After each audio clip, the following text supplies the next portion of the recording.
So in college, I was a government major, which means I had to write a lot of papers. Now, when a normal student writes a paper, they might spread the work out a little like this. So, you get started maybe a little slowly, but you get enough done in the first week that with some heavier days later on, everything gets done and things stay civil. And I would want to do that like that. That would be the plan. I would have it all ready to go, but then actually the paper would come along, and then I would kind of do this. And that would happen every single paper. But then came my 90-page senior thesis, a paper you're supposed to spend a year on. I knew for a paper like that, my normal workflow was not an option. It was way too big a project. So I planned things out, and I decided it kind of had to go something like this. This is how the year would go. So I'd start off light, and I'd bump it up in the middle months. And then at the end, I would kick it up into high gear. It's just like a little staircase. How hard could it be to just walk up the stairs? No big deal, right? But then, funniest thing happened. Those first few months, they came and went, and I couldn't quite do stuff. So we had an awesome new revised plan. But then those middle months actually went by, and I didn't really write words. And so we were here. And then 2 months turned into 1 month, which turned into 2 weeks. And one day I woke up with 3 days until the deadline, still not having written a word, and so I did the only thing I could. I wrote 90 pages over 72 hours, pulling not 1 but 2 all-nighters. Humans are not supposed to pull 2 all-nighters. Sprinted across campus, dove in slow motion, and got it in just at the deadline. I thought that was the end of everything. But a week later, I get a call. And it's the school. And they say, "Is this Tim Urban?" And I say, "Yeah." And they say, "We need to talk about your thesis." And I say, "Okay." And they say, "It's the best one we've ever seen."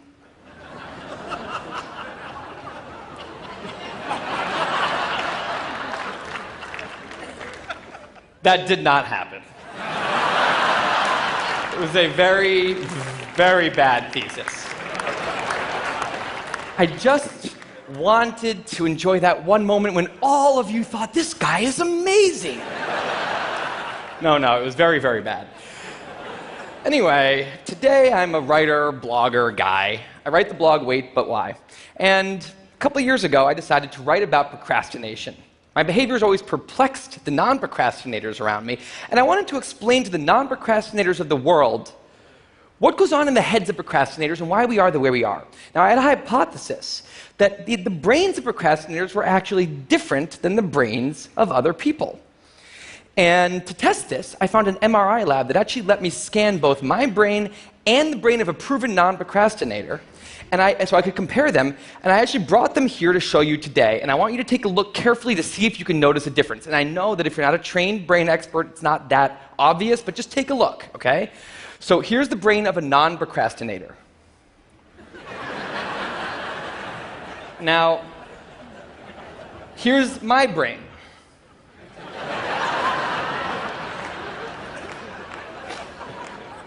There is a difference. Both brains have a rational decision maker in them, but the procrastinator's brain also has an instant gratification monkey. Now, what does this mean for the procrastinator? Well, it means everything's fine until this happens. So the rational decision maker will make the rational decision to do something productive, but the monkey doesn't like that plan. So he actually takes the wheel, and he says, "Actually, let's read the entire Wikipedia page of the Nancy Kerrigan-Tanya Harding scandal, because I just remembered that happened. Then we're going to go over to the fridge. We're going to see if there's anything new in there since 10 minutes ago.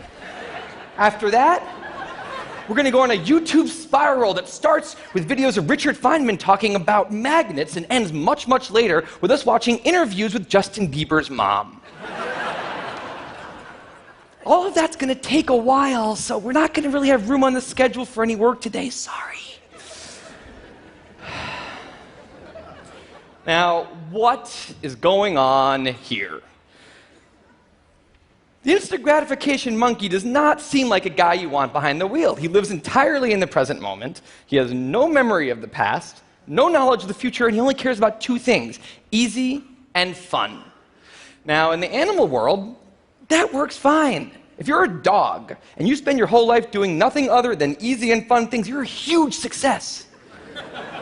And to the monkey, humans are just another animal species. He has to keep well slept, well fed, and propagating into the next generation, which in tribal times might have worked okay. But if you haven't noticed, now we're not in tribal times. We're in an advanced civilization, and the monkey does not know what that is, which is why we have another guy in our brain, the rational decision maker, who gives us the ability to do things no other animal can do. We can visualize the future. We can see the big picture.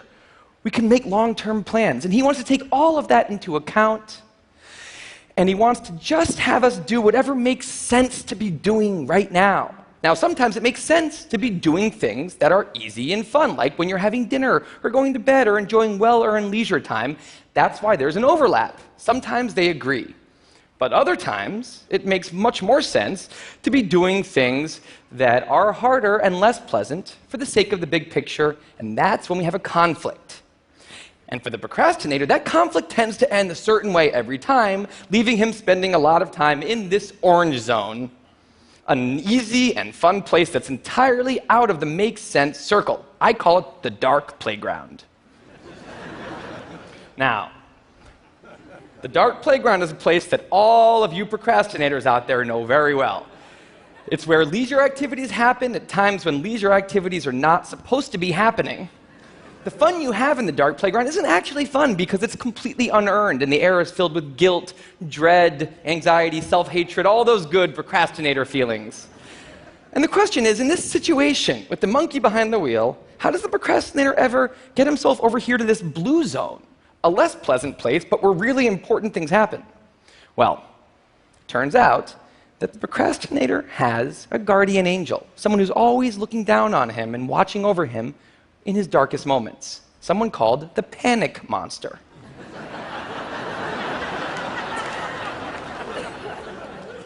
Now, the panic monster is dormant most of the time, but he suddenly wakes up anytime a deadline gets too close or there's danger of public embarrassment, a career disaster, or some other scary consequence. And importantly, he's the only thing that the monkey is terrified of.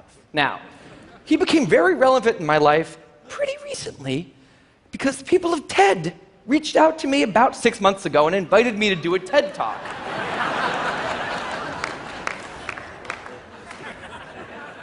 Now, of course, I said yes. It's always been a dream of mine to have done a TED Talk in the past.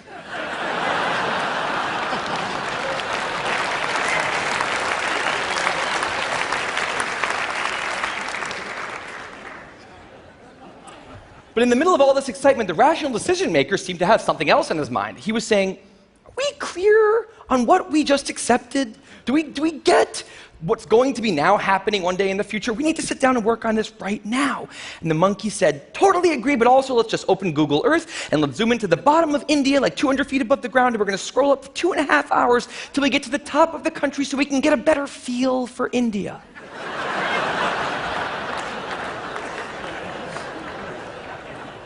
So that's what we did that day. As 6 months turned into 4, and then 2, and then 1, the people of TED decided to release the speakers. And I opened up the website, and there was my face staring right back at me, and guess who woke up? So the panic monster starts losing his mind, and a few seconds later, the whole system's in mayhem.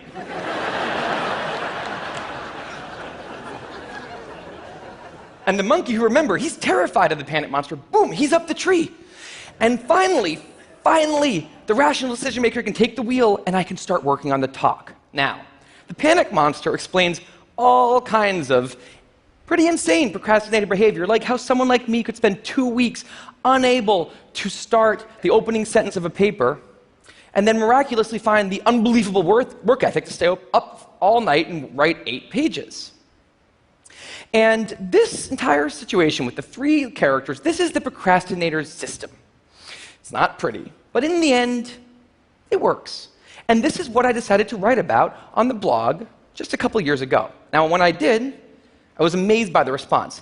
Literally thousands of emails came in from all different kinds of people, from all over the world, doing all different kinds of things. These were people who were nurses and bankers and painters and engineers and lots of PhD students. And they were all writing saying the same thing. I have this problem too. But what struck me was the contrast between the light tone of the post and the heaviness of these emails. These people were writing with intense frustration about what procrastination had done to their lives, about what this monkey had done to them. And I thought about this, and I said, well, if the procrastinator system works, then what's going on? Why are all these people in such a dark place? Well, it turns out that there's two kinds of procrastination.